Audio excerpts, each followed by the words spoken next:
Anak yang soleh itu anak yang tahu kalau dia seorang laki-laki nanti, secantik apapun istrinya, selucu apapun anak-anaknya, sebanyak apapun harta yang dia miliki, sehebat apapun dia di mata anak buahnya, demi Allah, orang tua tidak pernah menjadi nomor 2 dalam hidup. Ini banyak orang yang suka salah ini. Cuma gara-gara dunia, orang tua panjang mata menanti kedatangan anak. Jangan ya, jangan.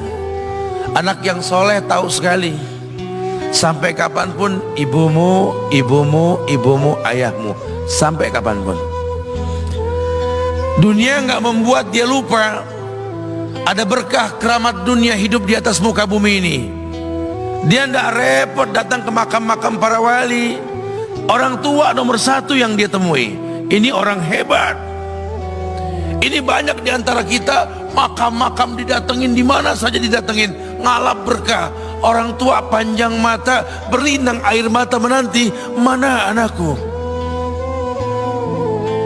Mana pohon yang pernah kutanam? Mana pohon yang pernah kurawat? Kudengar dia sudah mulai berbuah, ingin kurasakan buahnya. Berani mengeluarkan dana jutaan untuk hal-hal yang gak disyariatkan. Ini orang tua panjang mata. Rela nggak rela, orang tua kita akan mendengar dan melihat. Ma, aku pengen nikah, aku pengen berkeluarga, ma. Ya orang tua ya seneng lah.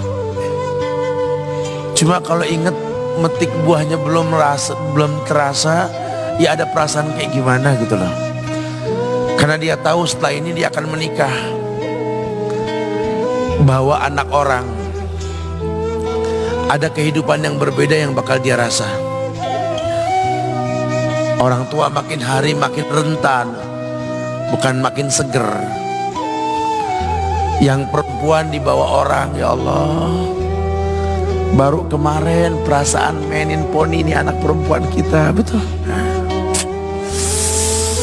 Baru kemarin mainin kepangan rambutnya, ya Allah. Ya Allah, baru kemarin perasaan saya titah dia, titah, ya Allah. Belajar jalan, bisa berlari bawa sesuatu, coret-coret tembok, aduh Masya Allah. Sekarang udah gede, dibawa orang, ya Allah, Masya Allah. Yang laki dekat sama mamahnya. Baru kemarin tangan mungilnya kita tuntun, kalau kelepas dia nangis, betul. Sekarang tangannya keker besar, tangan ibunya keriput, betul. Mau nangkep tangan anak pun sudah mulai susah. Membawa anak orang datang dengan gagah, cium tangan, cipika-cipiki, udah. Ma, kita jalan dulu, Ma ya. Udah mama, udah. Digandeng tangan kekasihnya, dirangkul pundaknya. Ini anak laki ndak tahu ibunya kayak diiris-iris jantungnya. Dia lihat tangannya yang keriput, ya Allah. Udah berapa lama tangan ini nggak dibawa sama anak ini? Udah berapa lama tangan ini nggak digandeng sama anak saya? Kita merasa bangga akur merangkul istri kita, ibu kita ngelihat pundaknya. Udah berapa lama pundak ini nggak dirangkul seperti itu, ya Allah. Dulu aku berdandan secantik-cantiknya, ku dandankan anaknya, ku bawa di hadapan kawan-kawanku, bangga anakku. Tapi dia tidak pernah berdandan rapi membawa aku ke hadapan teman-temannya. Lihatlah ibuku. Ibunya sudah kebayang, ya Allah, ini anak bakal minta nikah sebentar lagi. Yang wajar kalau orang nanam pohon pengen metik buah, wajar.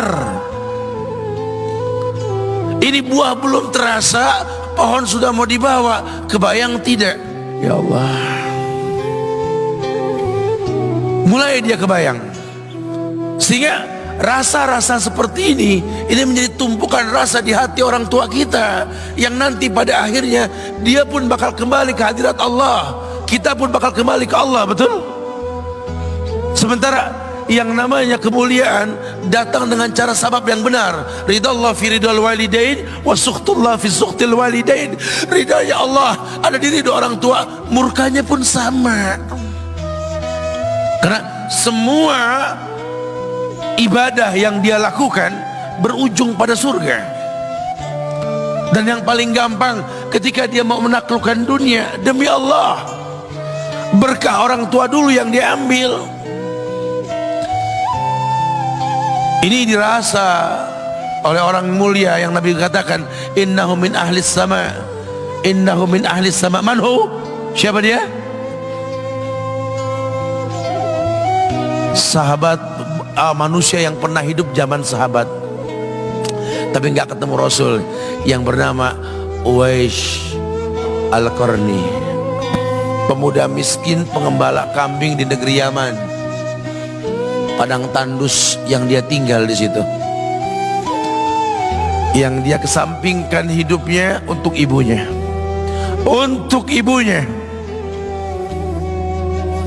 Tidaklah terucap kalimat satu yang ingin ibunya pengen, kecuali Uwais pasti akan melakukannya apapun, dan ibunya cacat.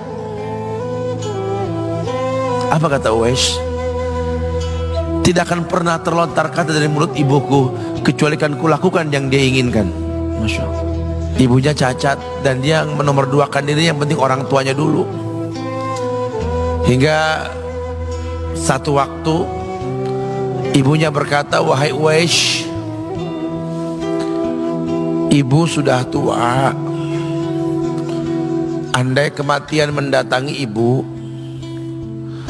ada beberapa keinginan yang ibu pengen merasakan keinginan tersebut. Mungkin enggak ya? Apa Bu? Katakan. Ibu pengen haji. Bengok Uwais, ya Allah Bu, ini Yaman, Hadramaut, yang sekarang saja pesawat itu bisa 3 jam menuju Saudi, itu 2 jam lebih lah menuju Saudi. Ini lebih jauh lagi, kebayang berapa ratus kilo, berapa ribu kilo, nggak tahu. Ya baiklah ibu, kata Uwais, aku tidak pernah menolak permintaan ibuku, tapi kali ini aku tidak bisa menjawab karena mikir gimana caranya ini. Apalagi dia seorang pemuda yang punya penyakit sopak, ada tanda-tanda putih di bagian badan itu kayak pano besar gitu tuh.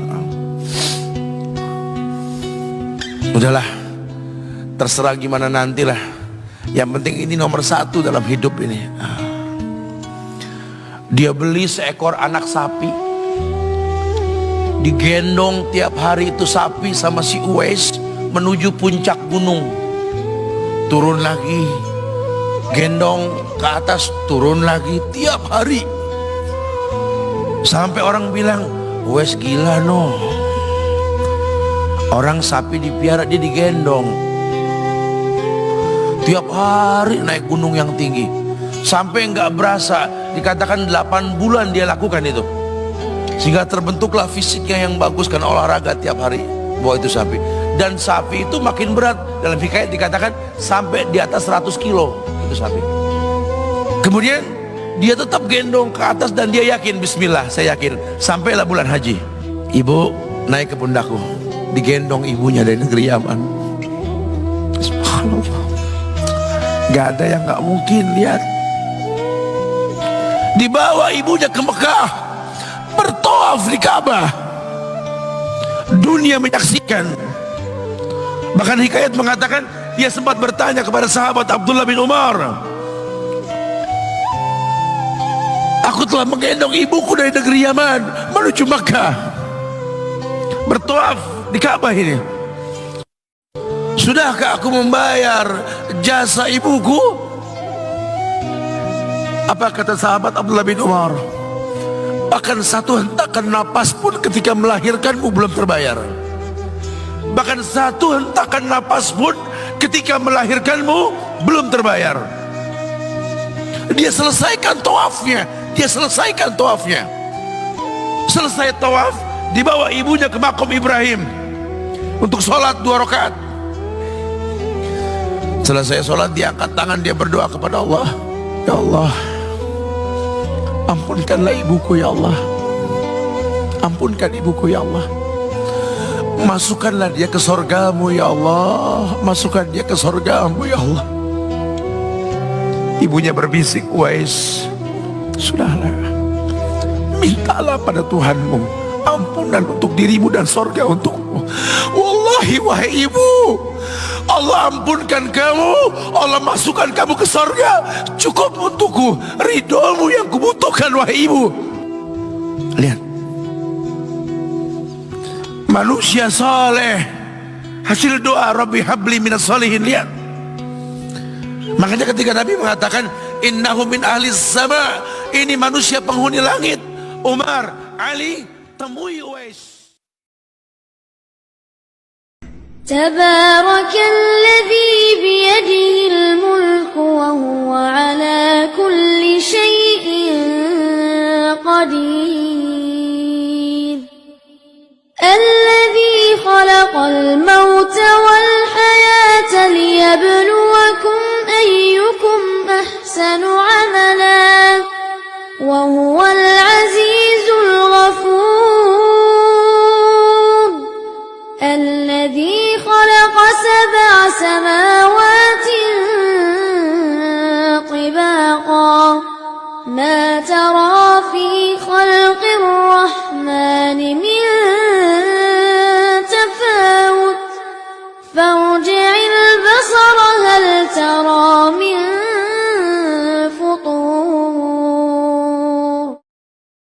Apakah kalian mencintai orang ini? Muhammad nabina binuru hadina min Makkah habibi nuru sata'il madinah.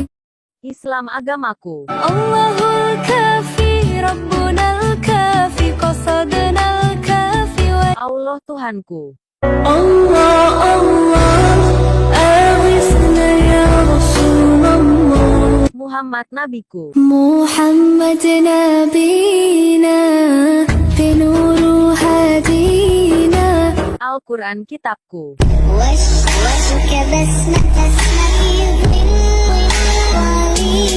Ka'bah kiblatku. Labbaik Allahumma labbaik, labbaik la syarika laka labbaik. Muslim saudaraku. Ya Azimal Jah, alaika salawatullah. Masjid tempat ibadahku.